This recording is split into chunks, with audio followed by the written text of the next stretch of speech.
Hello again, everyone. Okay, so now we are ready to create our assignment. We know how to do single line text, multi-line text, how to set our limits properly, how to do hatch, how to add a gradient, how to work with a spline. However, when we get to this part right here, you are going to need a vicinity map. So you could eyeball it and draw it, but it's just going to take you a lot more time. It's most likely not going to be as accurate as you see the exercise on your sample on page 1316, the bottom left corner where it has an N for your north symbol. Okay, so what I'm going to do is I'm going to delete this right here because I won't need it right now. And what I want to do is I want to go get a map of the campus area, or the vicinity map for Bexley College.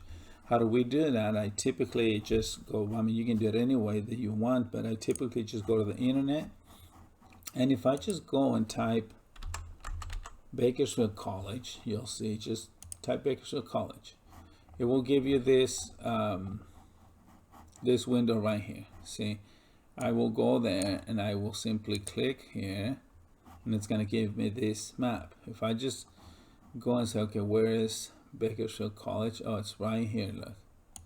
See, your sample on your class pack, your exercise will show you that you need to cover Bakersfield College all the way to Union Avenue, 178, somewhere around here, like following this path so you can see this area. Now, how do we get a picture? You can do a print screen if you want. There is this little tool called the snipping tool. You will find it on your bar right where you see all of your items below your screen. If not, you can go to the Cortana option at the bottom left corner of your screen, where you can search for things and just type snipping or snip tool. You'll see it's a little circle with some scissors, and it allows you to create or take a picture of the area that you want. So I'm just gonna click on it. You'll see it shows up right here. Look, it's this little snipping tool.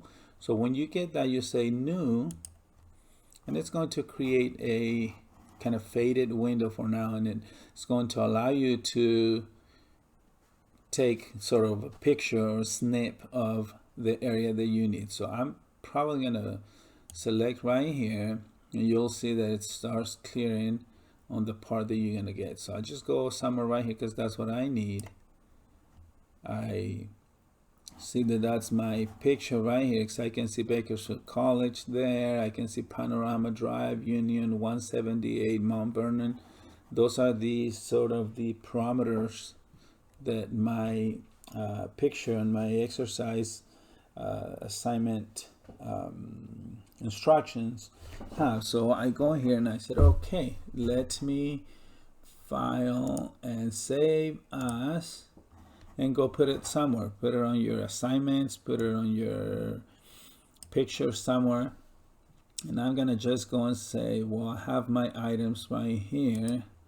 So I'm gonna save it. If I will be at BC, I will be obviously saving under my H drive. But in this case, I'm having this folder right here, and I'm just gonna put it under INDRV12, and I'm gonna call it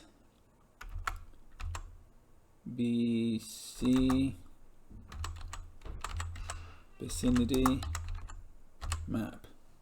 Okay, and I hit save, and I can minimize this, minimize that, and now I have a picture of that object. So now I need to bring that in right here. That's another function that we need to do right now. So what we're gonna do to be able to get that here was we're gonna go to our insert tab right here. So you'll see that the ribbon changes right here, and there's this option called attach. So I click on that one, and I'm gonna go here. So this is the last time that I brought something in, but I'm actually gonna go to my INDR12. This is my BC vicinity map that I just created. I can see that's a picture, and I said open. Every time that you're going to bring in a picture, a raster image, when you're gonna attach something, you're gonna end up with this window. And what you want is you want to leave it at specify on screen for the scale. It has to say full path, and then it says, when it says insertion point, specify on screen. I mean, you could tell it I want it to go at 2,2. When you come in, you can specify the scale right here, but we don't want to do that. Just simply leave it right here, and then we can go inside once we bring it in and adjust it. So we just say okay, and you'll see I'm gonna put it somewhere right here because that's where I'm gonna need it, and I can just make it bigger or smaller. If I have a particular scale like a 1 or a 2 or 5, if I just type it, it will bring it in at that particular scale. But in this case, this is the freedom that I have. I just go and put it there. I said, oh, okay. And then I just, if I click on it, I can actually make it a little bit bigger or a little bit smaller, depending on what I need. I can go and I can pull a little more. I can even say, well, let's move it around. If I don't want it there, remember that we have under our modify commands, we have move. I go and select it, and then I can pick a point and I can move it somewhere that it's more appropriate for my exercise. So if this was the case, if this is what I need, then I will just leave it there. So I find the location and I place it there. Now you say, why do I want the picture? Am I going to print the picture? No, you're not going to print the picture. What you want to do, first of all, is you want to select this picture and take it and drop it under the layer 0. The reason is because you're going to have to turn it off. Once you trace what you need, the image will not be needed. You just need it basically to help you. Like I said, if you can just go and say, you know what, I just draw it without any reference, then you can do that, but it's going to be more difficult. So when I get this right here, I can actually make it bigger or smaller. There's not a particular scale or size that it's given to you. You're just gonna make sure that it looks as close as you can make it to the sample on your instructions. Okay, so but the importance of this is that now I can actually go and trace these areas right here. If I look at my exercise, I believe it says create everything under my map layer. So you will have these layers created. So I'm going to go to map and I'm going to trace these roads. Union Avenue can be done with a straight line. Mount Vernon can be done with a straight line. But look at 178. It curves. Look at Panorama Drive. Now, this is the time where we perhaps can take advantage of our draw option for the spline right here. So if I go to my spline and I say, you know what, I'm just going to trace my Panorama Road, and it doesn't have to be exact. You try to be as close as you can, but it's not going to be exact. So you just click at points where you can see that the road is actually curving a little bit. And the beauty of the spline is that it allows you to go on long distances and curvatures right here. We can just go and say, okay, we'll actually undo the previous point. You can probably go right here, there, go right here, because it's going to expand a little bit right here. And then we can go somewhere here. And then the next one can go past, and that's it. You say, well, it's hard to see. If I pan around, you'd see the line right here. And then you can do another one to follow the next or the other side of the road. I can go here and just say, you know what, this is just going to be a straight line from here all the way until I go past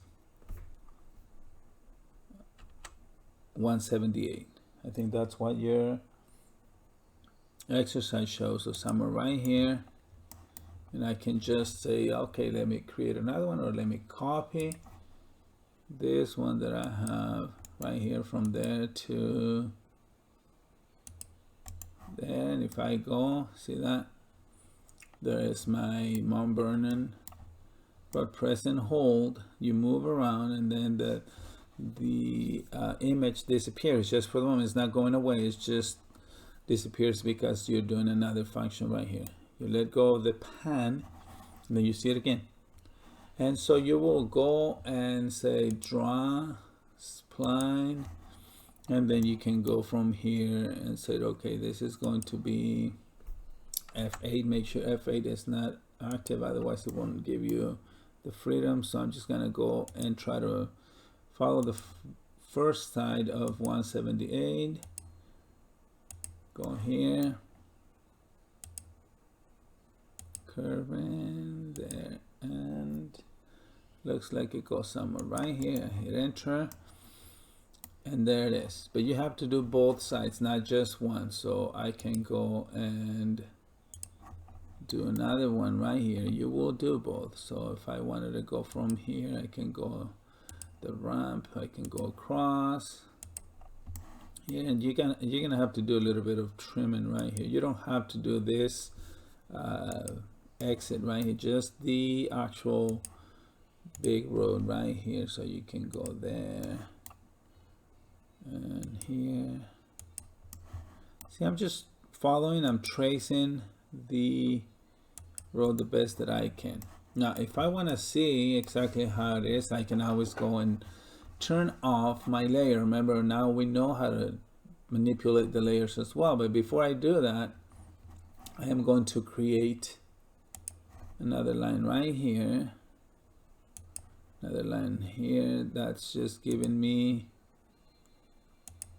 the Bakersfield College campus area right here. And I'm going to create part of my road also with a spline from here, and I'm just gonna go there, and this is just so that you can see what you are going to do with the campus. Okay, so now I'm gonna go and I'm actually gonna say, you know what, let me turn off my layer 0, which is where my picture, my image is, and then it goes away. So now I can see my road right here. I can see what is this, Mount Vernon.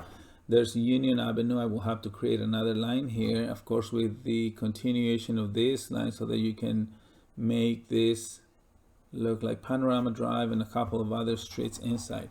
But when you get right here, remember I said on the previous video, you are going to add a gradient to the vicinity, or not the vicinity map entirely, but the campus area. So if you wanted to do that, you can simply go and say, I'm going to do a gradient, and I'm going to go right here. And then at this time, you can pick whatever colors, whatever effect that you want, and then just place it there. That's how I want it. I say close, and I'm done with my area right here. Then you will have, of course, more information here, but that gives you the information on how to get the image, how to trace those, which line types you can use. You can use the splines right here. You can use straight lines right here. It does, like I said, it doesn't have to be exact, but make it as close as possible.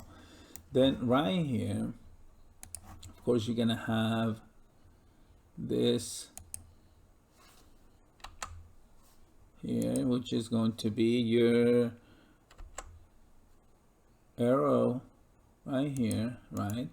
You could go and say, you know what, let me just do a little spline here so that I can make that effect, something like this, and that gives you the effect that you'll see on your exercise. If you said, well, I needed this a little more pronounced, then you can always adjust it, remember. And so you can do that.